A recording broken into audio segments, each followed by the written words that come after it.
नमस्कार विद्यार्थी मित्रांनो, आज आपण आजच्या तासाला शेती आणि शेतीमधील असणारं जी व्यापारी शेती आहे त्या व्यापारी शेतीचा भाग आपण व्यवस्थितपणे घेणार आहोत. पाठीमागच्या तासाचा आपण विचार करत असताना पाठीमागच्या तासाला शेती आणि शेतीमधील असणारा जो उदरनिर्वाह जो प्रकार आहे आणि त्याचे असणारे जे दोन प्रकार, एक असणारा स्थलांतरित शेती आणि दुसरा असणारा सखोल उदरनिर्वाह शेती आहे, हा आपला भाग व्यवस्थितपणे झालेला असेल, तो तुम्हाला व्यवस्थितपणे समजलेला असेल. आजच्या तासाचा आपण विचार करत असताना आजच्या तासाला आपण व्यापारी शेती आणि व्यापारी शेतीचे जे विविध प्रकार आहे त्यामधला पहिला प्रकार आहे विस्तृत व्यापारी धान्य शेती. जो दुसरा प्रकार आहे त्या दुसऱ्या प्रकाराचा आपण विचार करत असताना मळ्याची शेती आहे, मंडई शेती असेल आणि त्याशिवाय आपण विचार करत असताना उद्यान शेती, असे विविध प्रकार अभ्यासायला असतील. या व्यापारी धान्य शेतीचा आपण विचार करत असताना त्याचे आपल्याला व्यवस्थितपणे वैशिष्ट्ये बघायचे आहे आणि त्याचं जगामध्ये वितरण कशा पद्धतीनं झालेलं आहे बघायचं आहे. प्रत्येक शेतीचे वैशिष्ट्ये बघत असताना आपण त्यात ठराविक पॉईंट बघितलेले आहेत, मुद्दे बघितलेले आहेत. त्यामध्ये असणार त्या शेतीचा असणारा आकार असेल, तेथील असणारे लोकसंख्या असेल, त्या शेतीतलं असणारं एकूण उत्पन्न असेल, त्या शेतीतलं असणारं दरडोई उत्पन्न असेल, त्या शेतीतलं असणारं दर हेक्टरी उत्पादन असेल, हे माहीत असणं गरजेचं आहे. शिवाय त्या शेतीमध्ये तंत्रज्ञानाचा वापर कशा पद्धतीनं केला जातो किंवा केला जात नाही हे बघणं गरजेचं आहे. आणि त्याचं जगामध्ये वितरण कशा पद्धतीनं झालेलं आहे, एक ठराविक पॉईंट आपण व्यवस्थितपणे बघतो. या असणाऱ्या विस्तृत व्यापारी धान्य शेतीचा आपण विचार करत असताना हे विस्तृत धान्य शेतीचे जे असणारे विविध वैशिष्ट्ये आहे ते वैशिष्ट्य पहिल्यांदा बघणं गरजेचं आहे. आणि त्यानंतर त्याचं असणारं जगामध्ये वितरण त्या शेतीचं कशा पद्धतीनं झालं हेही बघणं तितकंच गरजेचं असलेलं आपल्याला पाहावयास मिळेल. तर सर्वसाधारणपणे आपण या व्यापारी शेतीचा विचार आपण करत असताना ही शेती करत असताना व्यापारी उद्देशानंच केलेले आपल्याला पाहावयास मिळेल आणि जास्तीत जास्त पैसा कसा मिळेल हा या शेतीचा मुख्य हेतू किंवा उद्देश असलेला आपल्याला पाहावयास मिळेल. आणि मग तो पैसा मिळवण्यासाठी जास्तीत जास्त आधुनिक तंत्रज्ञानाचा वापर करून ही शेती केली गेलेली आपल्याला पाहावयास मिळेल. मग या असणाऱ्या विस्तृत व्यापारी धान्य शेतीचा आपण विचार करत असताना त्याच्या विविध वैशिष्ट्यांचा आपण विचार केला तर त्यातलं जे पहिलं वैशिष्ट्य असेल या शेतीचा असणारा जो आकार आहे, पहिलं वैशिष्ट्य काय असेल, या शेतीचा असणारा जो आकार आहे तो आकार अतिशय मोठा असलेला आपल्याला पाहावयास मिळेल. म्हणजे ही शेती विस्तृत शेती क्षेत्रात केलेली आपल्याला पाहावयास मिळेल, याचा आकार अतिशय मोठा असलेला आपल्याला पाहावयास मिळेल.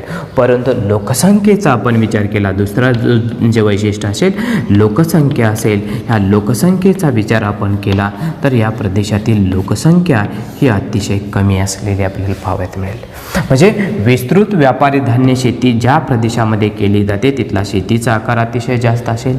लोकसंख्येचा विचार आपण केला तर लोकसंख्या कमी आहे, लोकसंख्या कमी आणि शेती क्षेत्र जास्त आहे, त्यामुळं मानवी ज्या श्रमाचा आपण विचार करत असताना मानवी श्रम या ठिकाणी कमी प्रमाणात झालेला आपल्याला पाहावयास मिळेल.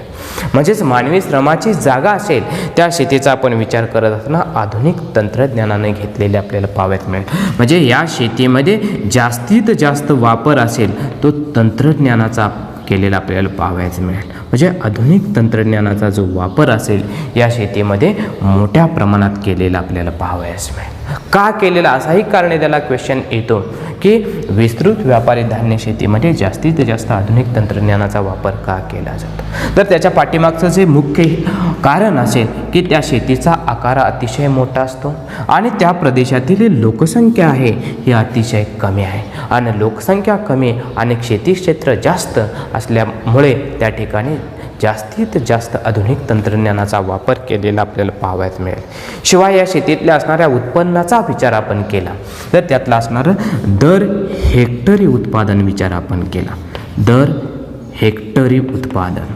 तर दर हेक्टरी उत्पादनाचा आपण सरासरी विचार आपण केला तर सखोल शेतीच्या मानानं आपण विचार केला, सखोल शेतीतला विचार आपण करत असताना दर हेक्टरी उत्पादन त्या ठिकाणी प्रचंड मोठ्या पद्धतीनं होतं, कारण का लोकसंख्या जास्त आणि त्या ठिकाणचं असणारे जे उद्देश आहे तो उदरनिर्वाह, मग त्यासाठी उदरनिर्वाहासाठी जास्तीत जास्त उत्पादन आवश्यक असलेलं आपल्याला पाहायला मिळेल. म्हणजे तिथलं दर हेक्टरी उत्पादन अतिशय जास्त आहे.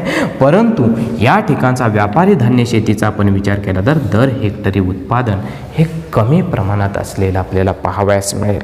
परंतु दर हेक्टरी आणि दरडोईचा विचार आपण केला, त्यानंतर असणारा कोणता आहे, जे पुढचं जे 5वं वैशिष्ट्य आहे दर डोई उत्पन्न आहे. या दरडोईचा विचार आपण केला, दरडोई म्हणजेच प्रति माणसी त्या ठिकाणचा विचार आपण केला तर प्रति माणशी येणारं उत्पन्न हे अतिशय जास्त प्रमाणात असेल, म्हणजेच दरडोई उत्पन्न जास्त असेल. शेतीचा आकार प्रचंड आहे, त्यातनं येणारे एकूण उत्पादनसुद्धा मोठ्या प्रमाणात येणार आहे, परंतु दर हेक्टरी उत्पादन कमी असेल, लोकसंख्या कमी आणि त्या ठिकाणचा असणारे एकूण उत्पन्नाचा विचार केला तर एकूण उत्पन्न त्या ठिकाणचं प्रचंड प्रमाणात आहे. परंतु या ठिकाणी असणारी लोकसंख्या कमी असल्यामुळे प्रतिमांशी येणारं उत्पन्न या ठिकाणी अतिशय जास्त असलेलं आपल्याला पाहावयास मिळेल. त्याशिवाय आपण या शेतीचा विचार करत असताना शेतीचा आकार जास्त आहे, शेतीचा आकार जास्त असल्यामुळे या ठिकाणी काय केलेलं असेल, आधुनिक तंत्रज्ञानाचा वापर असेल हा मोठ्या प्रमाणात केलेला आपल्याला पाहावयास मिळेल. म्हणजेच या शेतीसाठी भांडवलाची आवश्यकता जास्त असलेली आपल्याला पाहावयास मिळेल. म्हणजे या शेतीला काय आहे, जास्त भांडवलाची आवश्यकता आहे, भांडवल जास्त प्रमाणात आवश्यक आहे. त्याशिवाय पुढच्या वैशिष्ट्याचा तंत्रज्ञान आहे, त्या तंत्रज्ञानासाठी भांडवल मोठ्या प्रमाणात आवश्यक असलेलं आपल्याला पाहावयास मिळेल. आणि या शेतीचा विचार आपण करत असताना ही शेती व्यापारी उद्देशाने केलेली आपल्याला पाहावयास मिळेल. म्हणून या शेतीमध्ये घेतली जाणारी जी पिकं आहेत ते फक्त आणि फक्त एक पीक पद्धत असलेली आपल्याला पाहावयास मिळेल. म्हणजे इथं एक पीक पद्धत या शेतीमध्ये असलेली आपल्याला पाहावयास मिळेल, एक पीक पद्धत, एवढं लक्षात ठेवा. मग या शेतीतलं एक पीक पद्धत घेतली जाते, परंतु प्रमुख पिकं कोणते आहेत हेही माहीत असणं गरजेचं आहे. जे पुढचं जे वैशिष्ट्य असेल नंबर 8चं वैशिष्ट्याचा आपण विचार केला तर इथलं असणारं जे प्रमुख पिकं आहे, पहिला असेल गहू आणि दुसरं असणारं मका, हे या असणाऱ्या शेतीतलं प्रमुख पिकं असलेले आपल्याला पाहावयास मिळेल. म्हणजे व्यापारी धान्य शेतीचा आपण विचार करत असताना त्याच्या प्रमुख वैशिष्ट्यांचा विचार आपण करत असताना यातल्या ठिकाणातलं जे मुख्य पीक आहे, प्रमुख पीक आहे ते गहू आणि दुसरं असणारं मका असलेलं आपल्याला पाहावयास मिळेल. परंतु या शेतीचा विचार आपण करत असताना सर्व कामं यंत्राच्या माध्यमातून केलेली, तंत्रज्ञानाच्या माध्यमातून केलेली आपल्याला पाहावयास मिळेल. शिवाय ही शेती करत असताना याला जोड व्यवसाय म्हणून सुद्धा व्यापारी तत्वावर प्रचंड मोठ्या पद्धतीनं हे पशुपालन व्यवसायसुद्धा या व्यापारी शेतीमध्ये किंवा व्यापारी धान्य शेतीमध्ये केलेले आपल्याला पाहावयास मिळेल. म्हणजे इतकी सोपी ही वैशिष्ट्ये असलेली आपल्याला पाहावयास मिळेल. जेव्हा तुम्हाला फरक स्पष्ट करायला येईल व्यापारी धान्य शेतीच्या पुढं येईल की असणारं सखोल शेती येईल किंवा सखोल उदरनिर्वाह शेती येईल, त्यावेळी तुम्हाला सहजपणे फरक स्पष्ट करता आला पाहिजे. इथला शेतीचा आकार काय असणार आहे, व्यापारी धान्य शेतीतला शेतीचा आकार जास्त, सखोल उदरनिर्वाह शेतीचा विचार ज्यावेळी तुम्ही कराल त्यावेळी काय असणार आहे की तिथला शेतीचा आकार लहान असेल. लोकसंख्येचा विचार आपण केला तर विस्तृत व्यापारी धान्य शेतीमध्ये लोकसंख्येचं प्रमाण जास्त आहे. सखोल शेतीचा आपण विचार केला तर सखोल शेतीमध्ये लोकसंख्येचं प्रमाण हे अतिशय जास्त असेल. म्हणजे व्यापारी धान्य शेतीचा विचार केला लोकसंख्या कमी, सखोल उदरनिर्वाह शेतीचा विचार केला तर लोकसंख्या अतिशय जास्त असेल. या ठिकाणी आधुनिक तंत्रज्ञानाचा वापर केला जातोय. सखोल शेतीमध्ये मानवी श्रम आणि पारंपरिक अवजारांचा उपयोग केलेला असेल. दर हेक्टरी उत्पादनाचा विचार केला, दर हेक्टरी उत्पादन असेल कमी, दर हेक्टरी उत्पादन सखोल शेतीत जास्त असेल. दरडोई उत्पन्नाचा विचार केला तर दरडोई उत्पन्न या ठिकाणी जास्त असेल आणि सखोल शेतीचा विचार केला तर दरडोई उत्पन्न असेल ते अतिशय कमी असेल. या ठिकाणा भांडवलाचा विचार आपण केला तर प्रचंड मोठ्या प्रमाणात भांडवलाची आवश्यकता आहे. त्या ठिकाणचा विचार केला तर भांडवल हे विस्तृत व्यापारी धान्य शेतीपेक्षा कमी प्रमाणात असलेलं आपल्याला पाहावयास मिळेल. या ठिकाणी एक पीक पद्धत आहे, तिकडं मिश्र पद्धत किंवा अनेक पिकं असलेले आपल्याला पाहावयास मिळतील, परंतु तिथलं मुख्य जे पीक आहे ते सखोल शेतीतलं भात असेल आणि या शेतीतला विचार केला तर गहू आणि मका ही प्रमुख पिकं असलेली आपल्याला पाहावयास मिळेल. आणि शेवटचे जे पॉईंट असतील त्याचं जागतिक वितरण कुठं झालेलं आहे आणि याचं जागतिक वितरण कोणत्या प्रदेशात झालेलं आहे हे लिहायचं. व्यवस्थितपणे फरक स्पष्ट करा, तुमचा संपलेला असेल. परंतु या शेतीचं असणारा जागतिक वितरणाचा विचार आपण केला, विस्तृत व्यापारी धान्य शेती आणि त्याचं जागतिक वितरण याचा विचार आपण केला तर जगातले प्रमुख जे गवताळ प्रदेश आहेत या समशीतोष्ण गवताळ प्रदेशामध्ये ही शेती मोठ्या प्रमाणात केलेली आपल्याला पाहावयास मिळेल. आणि ते गवताळ प्रदेश पाठीमागच्या असणाऱ्या पशुपालनामध्ये आपल्या डिटेलमध्ये झालेले आहेत. त्यामध्ये स्टेपी गवताळ प्रदेश असेल, प्रेरी गवताळ प्रदेश असेल, डाऊन्स गवताळ प्रदेश असेल, त्याशिवाय असणारा व्हेल्ड गवताळ प्रदेश आहे. या गवताळ प्रदेशामध्ये ही विस्तृत व्यापारी धान्य शेती असेल ही मोठ्या प्रमाणात केलेली असेल. या ठिकाणी आपला विस्तृत व्यापारी धान्य शेती, त्यांची वैशिष्ट्ये आणि त्याशिवाय त्यांचं जगामध्ये वितरण कशा पद्धतीनं झालेला आहे हा भाग व्यवस्थितपणे झालेला. त्यानंतर नंबर 2चा विचार आपण करत असताना या व्यापारी शेतीचा जो दुसरा प्रकार आहे तोही व्यवस्थितपणे बघणं गरजेचं आहे. त्यामध्ये नक्की काय दिलेलं आहे, त्याचे वैशिष्ट्य काय दिलेलं आहे, त्याचं जगामध्ये वितरण कशा पद्धतीनं झालेलं आहे हे बघणं तितकंच गरजेचं आहे. जो दुसरा प्रकार आहे तो मळ्याची शेती. हाही भाग किंवा हाही शेतीचा जो प्रकार आहे तो अतिशय सोपा आहे, तो सहजपणे तुम्ही लिहू शकाल. नंबर 2 मळ्याची शेती.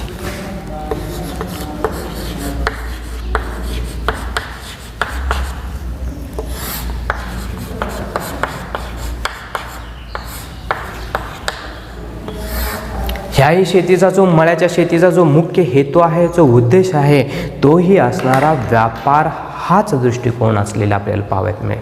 म्हणजे जास्तीत जास्त जे उत्पन्न आहे हे व्यापाराच्या उद्देशानंच या शेतीतून सुद्धा मिळवलेलं आपल्याला पाहावयास मिळेल. मग ही शेती कोणत्या प्रदेशात केली जाते, ह्या शेतीचे वैशिष्ट्य काय आहेत हे माहीत असणं गरजेचं आहे. तर सर्वसाधारणपणे आपण ज्या वैशिष्ट्यांचा विचार आपण केला तर काय दिलेलं आहे बघा. यामध्ये पहिला जो ठरल्याप्रमाणे आहे शेतीचा असणारा जो आकार आहे या ठिकाणचा असणारा नंबर 1 आकार. या शेतीचा आकार आहे हाही आकार अतिशय मोठा असलेला आपल्याला पाहावयास मिळेल, आकार जास्त असलेला आपल्याला पाहावयास मिळेल. ही शेती आहे जास्तीत जास्त दुसरं वैशिष्ट्य दिलं की ही शेती भांडवलाधिष्ठित आहे. भांडवल म्हणजे जास्तीत जास्त या शेतीला भांडवलाची आवश्यकता असलेली आपल्याला पाहावयास मिळेल.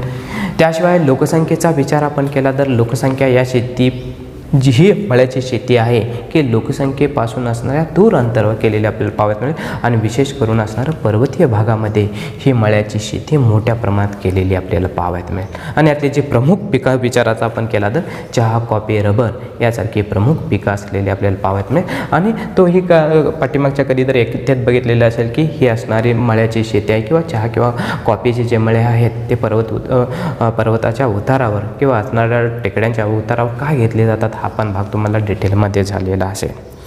परंतु इथला विचार आपण करत असताना तिसऱ्या वैशिष्ट्याचा विचार आपण केला, लोकसंख्येचा विचार केला तर जिथं शेती केली जाते तिथं लोकसंख्या ही कमी असते. म्हणजे ह्या शेतीचा विचार करत असताना ही शेती असणारं तिसरं वैशिष्ट्य आहे की स्थानिक मजूर आहेत, स्थानिक मजुरामार्फत ही शेती केलेली आपल्याला पाहायला.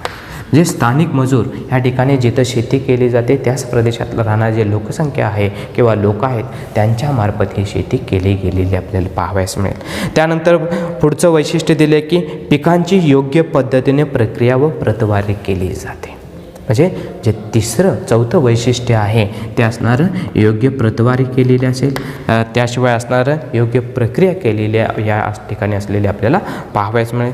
पुढचं दिलेलं आहे दर हेक्टरी उत्पन्नाचा विचार आपण केला तर या शेतीतनं मिळणारं दर हेक्टरी उत्पन्न आहे हे अतिशय कमी असलेलं आपल्याला पाहावयास मिळेल. परंतु एकूण उत्पादन आहे या शेतीतून मोठ्या प्रमाणात मिळालेलं आपल्याला पाहावयास मिळेल.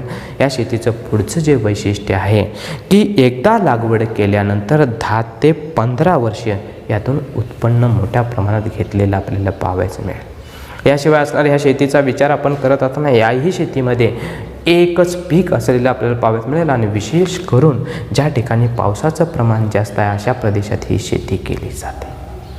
आणि अतिशय मोठे मळे असतात आणि यातले असणारी जी प्रमुख पिकं आहेत यांचा विचार केला तर चहा, कॉफी, रबर यासारखी मोठी पिकं किंवा ही प्रमुख पिकं असलेली आपल्याला पाहावयात मिळेल.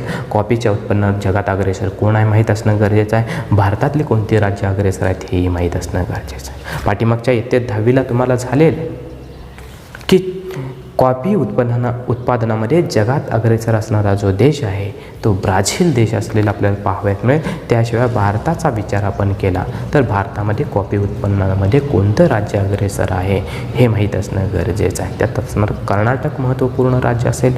रबरचा विचार आपण करत असताना केरळसारखं राज्य असेल. जगाचा विचार आपण करत असताना थायलंड, मलेशियासारखे देश अग्रेसर असलेले आपल्याला पाहावयास मिळतील. आणि त्यानंतर असणारा चहाचा विचार आपण केला तर भारताचा विचार आपण केला तर भारतातला असणारा आसाम राज्य आणि जगाचा विचार करत असताना चीनसारखा देश आहे हा चहा उत्पन्नामध्ये अग्रेसर असलेला आपल्याला पाहावयास मिळेल. हे झालं कोणती पिकं कुठे घेतली जातात त्याचं असणार जगात वितरण कशा पद्धतीने झालेलं आहे हे सहजपणे तुमच्या लक्षात आलेलं असेल. विशेष करून भारताचा विचार करत असताना भारतातील असणाऱ्या केरळ राज्यात विशेष करून ह्या असणारे जे विशेष करून काजू असेल, मळे असेल किंवा कोकणातील असणाऱ्या काजू बागा आहेत यांचंही उत्पन्न मोठ्या प्रमाणात घेतलेलं आपल्याला पाहावयात मिळेल.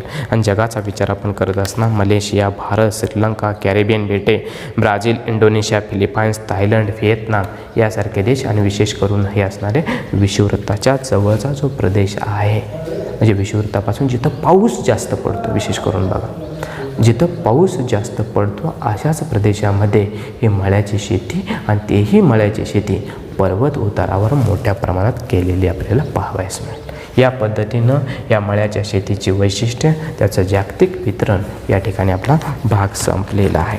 त्यानंतरचा आपण विचार करत असताना जी महत्त्वपूर्ण शेती पुढची जी असणारी व्यापारी दृष्टिकोनातून केली जाते ती मंडई शेती असेल. आणि ह्या शेतीचा विकास कोणत्या प्रदेशात झालेला आहे कशा पद्धतीनं झालेला आहे हाही भाग आपण व्यवस्थित बघूया.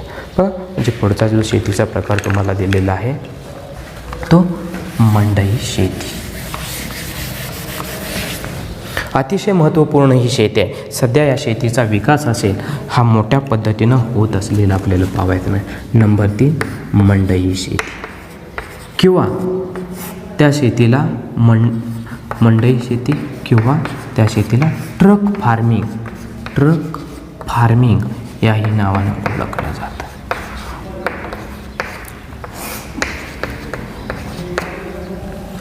मग या शेतीच्या वैशिष्ट्यांचा विचार आपण करत असताना ही शेती असेल ही शहराच्या लगत ज्या ठिकाणी लोकसंख्येची घनता जास्त आहे अशा प्रदेशाच्या लगत ही शेती केलेली किंवा त्या प्रदेशाच्या जवळ केलेली आपल्याला पाहू. मग ह्या ट्रक मंडई शेती किंवा ट्रक फार्मिंग ही त्याच ठिकाणी का केली जाते तर या शेतीतून उत्पादन होणारं जो सर्व माल आहे जो उत्पादन आहे ते नाशवंत स्वरूपाचं असलेलं आपल्याला पाहायचं मिळेल. आणि ते एका दिवसात बाजारपेठेपर्यंत पोहोचणं आणि त्या बाजारपेठेत खपणं हे महत्त्वपूर्ण आहे. आणि ते कशाच्या माध्यमातून नेलं जातं ट्रक किंवा व्हॅनच्या म्हणून त्याला ट्रक फार्मिंग ह्याही नावानं ओळखलं जातं. का ओळखलं जातं हे माहीत असणं गरजेचं आहे की मंडई बागायती शेतीला ट्रक फार्मिंग या नावानं का ओळखलं जातं. हा तुम्हाला कारणे द्यायला क्वेश्चन येईल तोही तुम्हाला व्यवस्थितपणे लिहिता येणं गरजेचं आहे. कारण का मंडई बागायती शेतीतून उत्पन्न होणारे सर्व माल आहे तो नाशवंत स्वरूपात आहे. तो 24 तासाच्या आत बाजारपेठेपर्यंत पोहोचणं गरजेचं आहे. का पोहोचणं गरजेचं आहे तर यातून उत्पन्न होणारं जे सर्व उत्पादन आहे ते नाशवंत स्वरूपाचे आहे.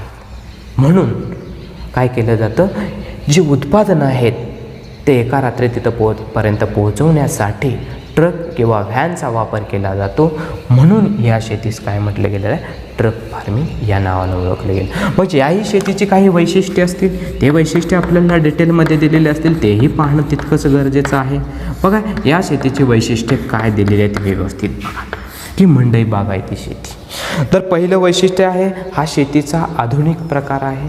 म्हणजे शेतीमध्ये अलीकडं हा विकसित झालेला ज्या ठिकाणी लोकसंख्येची घनता जास्त आहे ज्या शहराची त्या शहराच्या सभोवतालच्या प्रदेशामध्ये ही मंडई बागायती शेती मोठ्या प्रमाणात विकसित झालेली असेल. त्यानंतर काय दिलेलं आहे दुसरं वैशिष्ट्य दिलेलं आहे शहरी भागातील मागणी पूर्ण करण्यासाठी शहरालगत ही शेती केली जाते. म्हणजे शहराच्या जवळ ही शेती केली गेलेली आपल्याला पाहावयात मिळेल. तिसरं वैशिष्ट्य दिले मर्यादित जमिनीतून जास्तीत जास्त उत्पादन काढलं गेलेलं असेल. म्हणजे कमीत कमी जागेतून आधुनिक तंत्रज्ञानाचा जास्तीत जास्त वापर करून, शिवाय मानवी श्रमाचा वापर करून या शेतीतून जास्तीत जास्त उत्पादन काढून ते जवळच्या स्थानिक बाजारपेठेपर्यंत पोहोचवण्याचं कार्य या शेतीतून मोठ्या प्रमाणात झालेलं असेल. बघा, त्याशिवाय असणारा भांडवलाचा वापर असेल तो मोठ्या प्रमाणात ह्या शेतीत केला गेलेला आपल्याला पाहायला मिळेल. म्हणजे विशेष करून असणारा हरितगृहांचा वापर असेल किंवा ग्रीन हाऊस वगैरे असेल, या ठिकाणी या पद्धतीनं ही शेती किंवा वेगवेगळे असणारे जे तुषार सिंचन असेल, ठिबक सिंचन असेल, म्हणजे आधुनिक तंत्रज्ञानाचा वापर असेल ह्या शेतीत जास्तीत जास्त केलेला असेल. त्याशिवाय रासायनिक खतांचा जो वापर असेल, सेंद्रिय खतांचा वापर असेल या शेतीत मोठ्या प्रमाणात केलेला असेल आणि कमीत कमी जागेत जास्तीत जास्त उत्पादन घेण्याचा प्रयत्नसुद्धा या शेतीतून केलेला आपल्याला पाहावयास मिळेल. कारण का ही शेती करत असताना व्यापारी उद्देशाने केलेली असेल. बघा, पुढचं वैशिष्ट्य दिलेलं आहे, मानवी श्रमाबरोबर शास्त्रीय ज्ञान व तंत्रज्ञानाचा वापर या शेतीत केलेला असेल. सेंद्रिय व रासायनिक खतांचा व जलसिंचनाचा मुक्त वापर या शेतीत केलेला असेल. आणि महत्त्वपूर्ण जे आपण पहिल्यांदा सांगितलं तेच वैशिष्ट्य इथे दिलेलं आहे, शहरापासून ट्रकद्वारे एका रात्रीच्या प्रवासाइतक्या दूर अंतरापर्यंत या प्रकारची शेती केली जाते. यातून विशेष करून जे उत्पादित होणारा जो माल आहे त्यामध्ये असणारा भाजीपाला असेल, फळे असेल, दूध असेल, अंडी, मांस, मासे इत्यादींचं उत्पन्न या शेतीतून मोठ्या प्रमाणात घेतलेलं आपल्याला पाहावयास मिळेल. आणि यातून उत्पादित होणारे जे सर्व उत्पादनं आहेत ते नाशवंत स्वरूपाचे असलेले आपल्याला पाहावयास मिळतील. या पद्धतीने त्याचे वैशिष्ट्य आपल्याला डिटेल व्यवस्थितपणे दिलेले आहेत. त्यानंतर या शेतीचे असणारं जे जागतिक वितरण आहे हे वितरण बघणं गरजेचं. आणि जागतिक वितरणाचा विचार करत असताना याला कोणतीही उदाहरणं तुम्ही लिहिली तरी चालेल. एखादं शहराचं नाव आणि त्या शहराच्या लगतचा असणारा जो प्रदेश आहे त्याची उदाहरणं आपण दिली तरीही चालतील. फक्त पुस्तकातलंच उदाहरण दिले असं लिहा असं नाही की तुम्हाला वाटलं त्या शहराला या प्रदेशातून असणारं जो उत्पन्न आहे ते पाठवलं जातं, अशा शहरांची नावं लिहिली किंवा अशा प्रदेशांची नावं लिहिली तरी चालतील.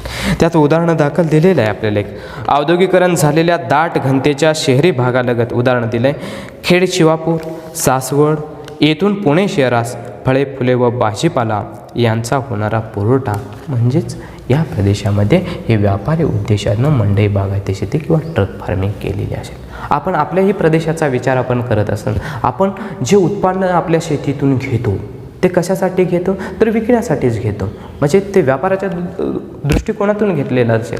आणि आपल्याला जिथं बाजारपेठ जवळ आहे त्या बाजारपेठेत आपण तो माल पाठवलेला असेल. म्हणजेच ती शेती आहे मंडई बागायती शेती किंवा त्या शेतीत ट्रक फार्मिंग असं म्हटलं गेलं असेल. म्हणजे आपल्या ग्रामीण भागामधला सुद्धा आता मोठ्या प्रमाणात असणारं रस्त्यांचे जे व्यवस्थितपणे रस्ते झालेले आहेत त्यामुळं आपण एका रात्रीत तो आपला माल उत्पादित केलेला माल बाजारपेठेत सहज पाठवू शकतो. उदाहरण आपण सांगोल्याचा विचार आपण केला तर सांगोल्याचा जो असणारा उत्पादित केलेला शेतीतला जो काय माल आहे आपण कोल्हापूरला पाठवू शकतो, सोलापूरला पाठवू शकतो, पुण्याला पाठवू शकतो, मुंबईला पाठवू शकतो, साताऱ्याला पाठवू शकतो. आणि ती आपण शेती आहे म्हणजेच आपली शेतीसुद्धा ट्रक फार्मिंग किंवा मंडईची शेती म्हणून ओळखली जाते. जे आपण व्यापाराच्या उद्देशानं सध्या शेती ही मोठ्या प्रमाणात करत आहोत. या पद्धतीनं याचा असणारं व्यापारी शेतीतला असणारा जो तिसरा प्रकार आहे मंडईची शेती किंवा ट्रक फार्मिंग, त्याची वैशिष्ट्य आणि त्याचं जगात वितरण कशा पद्धतीनं झालेलं आहे हा भाग तुम्हाला व्यवस्थितपणे समजलेला असेल. त्यानंतर असणारा जो शेवटचा भाग आहे ते असणारी उद्यान शेती. आणि या उद्यान शेतीचा विशेष करून आपण विचार केला, ही शेती शहरी भागालगत ज्या ठिकाणी बाजारपेठ शाश्वत स्वरूपाची उपलब्ध आहे अशा प्रदेशामध्ये ही असणारी उद्यान शेती ही मोठ्या प्रमाणात विकसित झालेली आपल्याला पाहावयास मिळेल. आणि ज्या ठिकाणी विशेष करून फुलांना विशेष करून मागणी आहे ज्या शहरालगत त्या शहरालगत ही उद्यान शेती आहे ही मोठ्या प्रमाणात विकसित झालेली आपल्याला पाहावयास मिळेल. उद्यान शेती